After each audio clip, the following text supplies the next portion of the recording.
আমরা আজকে এখানে একটা বিশেষ উদ্দেশ্যে এসেছি। প্রথমে স্পষ্ট করা হয়েছে যে কাঁচা বাজারগুলোতে পলিথিন শপিং ব্যাগ যেটা আছে এইটা যাতে কাঁচা বাজারগুলো আর ব্যবহার না করে তার একটা কর্মসূচি আমরা হাতে নিয়েছি। এটা নতুন করে নিষেধ করার কিছু নেই, এটা আগে থেকেই নিষেধ করা আছে, 2002 সালের আইন থেকে নিষেধ করা আছে।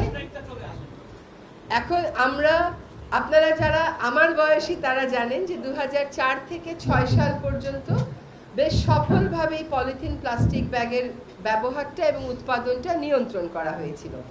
তারপরে আসলে নিয়ন্ত্রণ বলতে বিভিন্ন পলিথিন উৎপাদনকারী জায়গাতে গিয়ে অভিযান চালানো হয়েছে, কিন্তু মার্কেটে আর কখনো অভিযান চালানো হয় নাই। ফলে মার্কেটগুলো দেদারসে পলিথিন এনেছে এবং পলিথিন ব্যাগে দিয়েছে। এখন প্রশ্ন হলো যে পলিথিন ব্যাগগুলো